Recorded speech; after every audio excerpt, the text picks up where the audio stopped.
Lilipad na ba cryptocurrency? What is up, Rich Friends community? This is JM Ang and welcome to another video wherein we talk about yung mga movements ng market. We get to understand it in a little and simpler manner para mas maintindihan natin siya. At the same time, mag-gets din natin ano nangyayari sa kanya. If you're excited to learn more, don't forget to subscribe and of course, like that button. It can help in the Facebook and YouTube algorithm. So let's get right to the video. Okay, so in this video, let's talk about let's start with Bitcoin again. So again, that we've been always talking about Bitcoin and how it's supposed to start moving up. And last time, I mentioned what our video talked about. I'll click a link below about the different time frames. Right? There's daily, meron tayo yung hourly, 4 hour, and as you can see, sabi nga natin, we have it's a low, it's creating a downtrend. Downtrend is, ano ibig sabihin nun? Pababa. O downtrend, pababa. Pero, as you can see, how do we determine kung magkakaroon ng change of trend? Sabi natin, meron tayong market change or there's a market structure breakdown. As you can see, we have created a lower high, dito, lower low, lower low, lower low. Ngayon ang question, ito bang movement ng Bitcoin? Ayun, as you can see, ang laki ng minove niya. So gagalawin lang natin ng konti. Nung nag-move si Bitcoin ngayon, question is this considered as a break of structure na? So break of structure means nagkaroon ng change. Ibig sabihin, nagkaroon ng lower high, ng higher low, from a lower low, nagkaroon ng higher low, tapos may establish yung change of trend from a downtrend to a uptrend. Okay?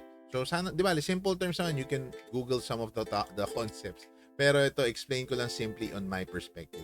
So what will happen? So as you can see, tumaas ang price ng Bitcoin, bumaba ng konti. Diba? Tumaas, bumaba ng konti. Bumaba ng konti, tapos tumaas ulit. So, knowing na ganun yung case, knowing na ganun yung scenario, is this a clear change of market? Not yet. Actually, itong portion na to, para lang mapansin nyo, itong portion na to, this particular portion here, is not actually a push to the upside. But this portion, this one, this big move, this big candle move, may be, it may be a possible change of structure. Pero, it's just an indication, hindi pa siya full change of structure. Bakit? You might be wondering, Jem, bakit naman? Yan na nga, binasag na niya, to the moon na to, to the moon. Lilipad na po ang Bitcoin, no? Sure na yan, sabi ng mga experts. But, if you look at it in a different perspective, this is a daily time frame, let's look at a higher time frame. So, punta tayo ngayon sa weekly time frame. Ibig sabihin ng weekly time frame, merong weekly, one candle is 1 week. And as you can see here, diba, we created this is the low.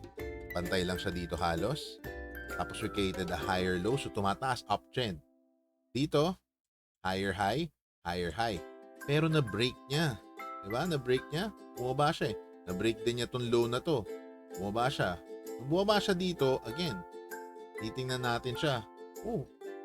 Mukhang nag-create ng lower low from this perspective, right? Kung nag-create ng lower low, malay natin, mukhang downtrend na to. And nandito pa lang tayo sa weekly chart. And what could this be? This could only look like maybe something like this. Pwedeng ganito lang itsura niyan, tumaas ng konti, tapos bumaba ulit. So, we don't actually know, but we can forecast what are the possible movements. Looking at a higher time frame, with this kind of movement, pwedeng tumaas, goes down a bit, then it starts moving backward. That's a possible move. What's another possible move? It just goes up like this. It didn't break any significant high, and then it just goes back down and tests this significant support, which is, I think, would possibly happen. What else? Possible din yan na mag-work sideways. Tumataas siya, di ba? Bumaba saglit, tumataas dito, tapos mag-range. Possible din yung mangyari. It will all depend on how the markets and how the buyers in the market will react to how all of these are moving. Pero I'll give you a recap on how other cryptocurrencies are moving, right? So tingnan nyo po sila, Ethereum, kamukha sila ng movement, bumaba, biglang tumaas. Bumaba, biglang tumaas. Tapos key thing to take note sa Bitcoin, I was looking at the monthly chart. And sa monthly chart, yung long-term view, as in, ibig sabihin one candle is 1 month, it actually looks like an uptrend in a long term. Kaya yung mga, they're all bullish, meaning ang bullish, positive sila sa Bitcoin, yung mga super, bibili lang ako, hodl, ganyan, hodl, hold on for dear life. So, tingnan nyo, higher low, higher low, higher low, higher high, higher high. Kung ito, na solidify itong low na ito, this is also a higher low on a higher time frame. Kuha ba? So, it just proves not on the lower time frame, sa daily time frame, this might just be a temporary or a short-term breakdown wherein we'll start seeing the move going up. It may still come down. So, kumbaga, makikita natin na, JM, ibig sabihin, hindi ka rin sure? Yes, hindi sure. Pagkatingnan natin si monthly, sabi natin, okay, pwede pa siya bumaba hanggang dito. Look at that line. Hanggang dito, pwede niya ibaba eh. Kumbaga, there's still room for it to go down. It's a matter of, will people let it go down? Will the buyers, the whales come in and buy stuff? So, pagka bumili sila ngayon yan, they'll start pushing the coin up. Di ba? Interesting. So, interesting to take note, lahat ng mga tokens natin, there is a correlation.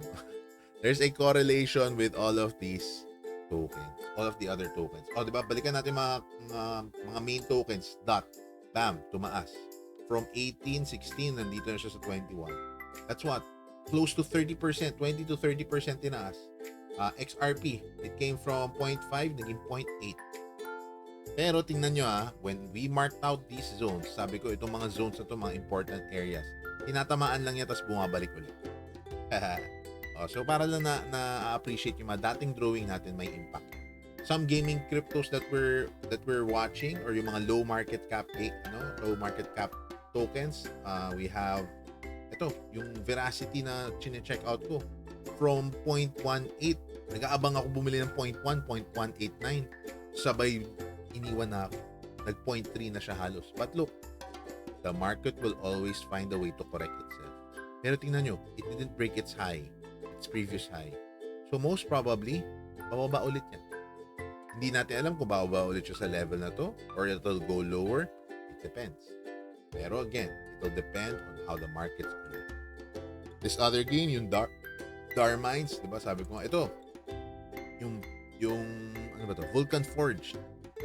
Nag-start siya mag-rally up. Tingnan nyo, nag-rally up. Tapos bumababa na ulit. Kasi tumama siya dito sa significant zone na to eh. So again, you gotta mark out, para sa mga charters dyan, yung mga nag-chart, you gotta mark out yung mga zones kung saan siya tumatama at tumitigil. Kasi most probably, titigil din ulit yan dyan. So I hope you're learning from this quick video so that we got updated how cryptos and how Bitcoin, how other tokens are moving, so that you'd be able to learn more. If you're liking the video, please don't forget to like and subscribe in the channel. Hit that notification bell. And of course, share this with your friends. And sana matuto kayo lagi. And take care always, guys. And ingat po.